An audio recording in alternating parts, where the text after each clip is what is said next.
মেদিনীপুরে জুনিয়র ডাক্তারদের সাংবাদিক সম্মেলন, দেখুন ওনারা কি বলছেন। চেষ্টা মাত্র। সবচেয়ে বেদনাদায়ক বিষয় হলো এই ঘটনায় জীবন বাঁচানোর জন্য আপ্রাণ চেষ্টা করা অন ডিউটি জুনিয়র ট্রেনি ডক্টরদের সমাজের শত্রু হিসেবে দেখানো হচ্ছে। এই অপমান সহ্য করার কোনো প্রশ্নই ওঠে না।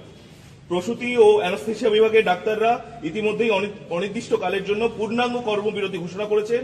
আমরা মেদিনীপুর মেডিকেল কলেজে ও হাসপাতালে সমস্ত জুনিয়র ডাক্তাররা এই নৈতিক সংকটে আমাদের সহকর্মীদের পাশে আছি এবং জানাচ্ছি আগামী শুক্রবার 17 জানুয়ারি 2024 সকাল 8টা থেকে সম্পূর্ণ কর্মবিরতি শুরু করা হবে এবং যতক্ষণ না এই কর্মবিরতি চলবে যতক্ষণ না পরবর্তী ঘোষণা আসছে।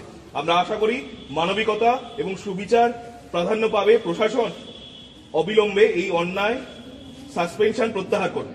সুষ্ঠু, স্বচ্ছ এবং বিস্তারিত তদন্তের পরই দোষী প্রমাণিত হলে প্রয়োজনীয় প্রশাসনিক ব্যবস্থা নেওয়া উচিত। স্বাস্থ্য ব্যবস্থার অসংখ্য দুর্নীতি এবং ঘাটতিকে আড়াল করার প্রচেষ্টা মাত্র। সবচেয়ে বেদনাদায়ক বিষয় হলো এই ঘটনায় জীবন বাঁচানোর জন্য আপ্রাণ চেষ্টা করা অন ডিউটি জুনিয়র ট্রেনি ডক্টরদের সমাজের শত্রু হিসেবে দেখানো হচ্ছে। এই অপমান সহ্য করার কোনো প্রশ্নই ওঠে না। প্রসূতি ও অ্যানাস্থেসিয়া বিভাগের ডাক্তাররা ইতিমধ্যেই অনির্দিষ্টকালের জন্য পূর্ণাঙ্গ কর্মবিরতি ঘোষণা করেছেন। আমরা মেদিনীপুর মেডিকেল কলেজে ও হাসপাতালে সমস্ত জুনিয়র ডাক্তাররা এই নৈতিক সংকটে আমাদের সহকর্মীদের পাশে আছি এবং জানাচ্ছি আগামী শুক্রবার 17 জানুয়ারি 2024 সকাল 8টা থেকে সম্পূর্ণ কর্মবিরতি শুরু করা হবে।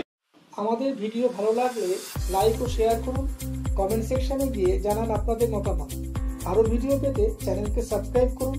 প্রতি মুহূর্তে খবরের আপডেট পেতে প্রেস করুন বেল আইকন।